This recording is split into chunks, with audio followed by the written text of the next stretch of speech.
Okay, so, right now, we're at the height of this, oh my god, Twilight sensation. And I don't understand. Maybe somebody can explain it to me. Because to me, all it is a poorly written knockoff of what legitimate authors have been doing for centuries. And a lot of the people who have tried to explain this to me have said, oh, because it's so deep and supernatural, and she's in love with somebody who's dark and brooding and mysterious and some kind of superhuman creature, and nobody's ever done that before. What about Ghost? Patrick Swayze and Demi Moore? He was a ghost. And you don't get any more supernatural than that. Or what about comic books? Superheroes are supernatural. That's why they're super. Peter Parker and Mary Jane. Lois Lane and Clark Kent. You could go on forever. It's not the first time somebody's written a love story where one of the person is just immortal and the other one is super. It's not deep. It's not brooding. It's not mysterious. It's for 9-year-olds. And no offense to all my friends who love Twilight. I don't hate you for it.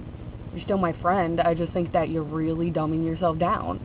I think that you could be spending time reading something worth reading, not something that's gonna lessen your IQ. And if, I'm glad that people are interested in vampires again. It's a good thing, because it's good to read something a little strange. But do yourself a favor. Quit reading this dribble written for preteens. Go and pick up an Anne Rice book. No, better yet, go and get Dracula. Because that's a real vampire. They don't sparkle when they go out in the sun. You know what they do? They die. How romantic is that? So before you think you're, I don't even know how to say it. Before you think that you're deep and dark for reading Twilight, you should go and read some of the real stuff. That is deep and that's dark. And Twilight is such a huge thing right now. I don't get it. I really, really don't understand. Have I read it? Yeah, I have. Oh, once you'll read it, you'll see how amazing it is. It wasn't amazing. It was okay at best, and definitely not worth the hype at all. I was really disappointed. I went into it with an open mind. I would rather read... What would I rather read? I would rather read the phone book in another language to save my life than to pick up one of those books again. And I know I'm not the only one who feels this way, but there are so few people who feel this way because everybody's so blinded by Stephenie Meyer's amazing creation. It's not amazing. Go pick up a real amazing book. Try to wrap your head around it. And if I insulted anybody, I'm sorry. And if you agree with me, well then good. If you watch this, that's great. If nobody watches it, fine. I still said it. Just come on.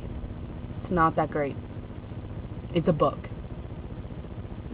Edward Cullen is a character in a book. You can't have him. So stop saying how much you love him and how much you want him, because you can't have him. Because you know why? He's words on a piece of paper. Do you know how stupid you make yourself sound every time you say that? You can wish like fuck that he was real. You can wish that. You can have fantasies about if you were his girl, what would happen. You know what happened? He'd suck your blood. I don't care how long they've kept their thirst down. Vampires don't keep their thirst down. If they don't drink blood, they die. If they go out in the sun, they don't sparkle, they die. and that's that.